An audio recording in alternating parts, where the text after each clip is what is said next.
Neste vídeo vamos ilustrar matrizes em Java. Portanto, vamos usar o exemplo do tipo de dados inteiro, mas o mesmo tipo de coisas que vamos fazer aqui seria aplicável para outro tipo de dados. Então, em Java, uma matriz é no fundo um vetor de vetores.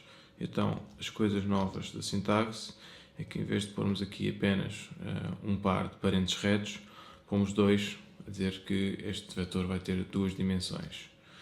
Portanto, vamos criar aqui uma variável m, a sintaxe é igual a dos vetores, só que agora tenho que indicar aqui duas dimensões. A primeira, número de linhas da matriz, e a segunda. Portanto, se eu quiser criar uma matriz de inteiros, 3 linhas, 4 colunas, escrevo esta instrução.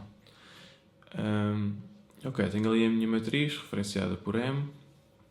Como é que eu agora manipulo os elementos da matriz? Portanto, eu refiro-me a m e tenho que dar sempre os índices de linha e coluna. Portanto, se eu quiser modificar ali o canto superior esquerdo, dava a coordenada 0, 0, punha lá um valor. Se quisesse modificar, por exemplo, o canto inferior direito, faria linha 2, coluna 3.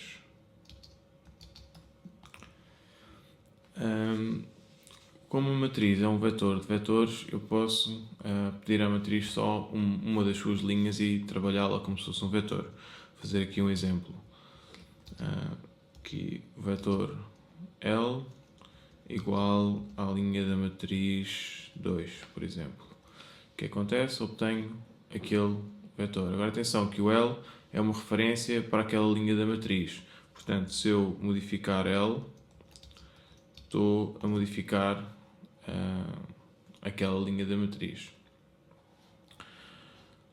Ok, então agora um exemplo de uma função envolvendo matrizes. O que é que se pretende? Aqui nesta função é criar uma matriz, dadas um número de linhas e um número de colunas, aqui nos parâmetros, e preenchê-la com números aleatórios de 0 até 9. Eu já tenho aqui uma função feita para me dar esses inteiros aleatórios, portanto depois iremos fazer uso dela. Portanto, o primeiro passo será criar a matriz que eu vou devolver. Portanto, vou utilizar aqui a sintaxe que fiz há pouco ali na barra, só que com aqui os parâmetros da função. E para já vamos devolver m para ver o que é que está a acontecer. Portanto, tenho aqui a minha função, esta é outra que está lá já definida. E então, se eu fizesse aqui uma 3x4, ele criava uma matriz 3x4.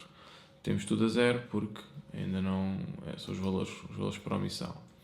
Então agora a ideia é que temos que preencher este m com os tais números aleatórios. Mas antes de o fazer, mostrar aqui uma pequena animação mostrando qual é a forma típica de varrer as posições de uma matriz.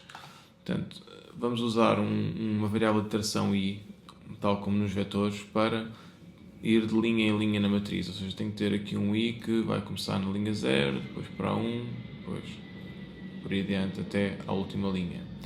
E, à medida que eu estou numa linha, tenho outra variável de iteração para iterar sobre os elementos dessa linha. Portanto, usa-se muito o par IJ, portanto, I para as linhas, J para as colunas. Portanto, quando eu estou numa linha, tenho um J que vai deslizar sobre os elementos dessa linha. Quando eu passo para a linha seguinte, o J vai voltar à casa 0, agora está a processar a segunda linha e por aí adiante. E como é que isto se faz? Programando, portanto, eu tenho um ciclo para iterar sobre as linhas e dentro desse ciclo tenho outro ciclo aninhado para iterar sobre os elementos dessa linha, que é o que vamos fazer agora.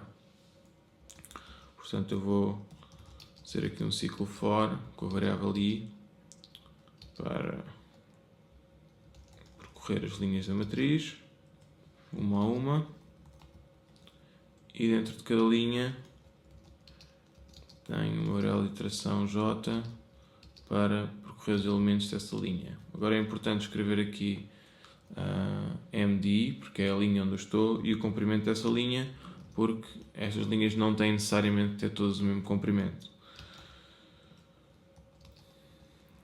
E agora qual é que era o objetivo? Era meter lá um número aleatório, portanto eu vou fazer M, linha I, coluna J, e vou colocar lá um número através daquela função random número até 9.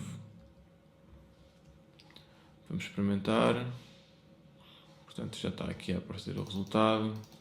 1, 2 por 2, números aleatórios até 9.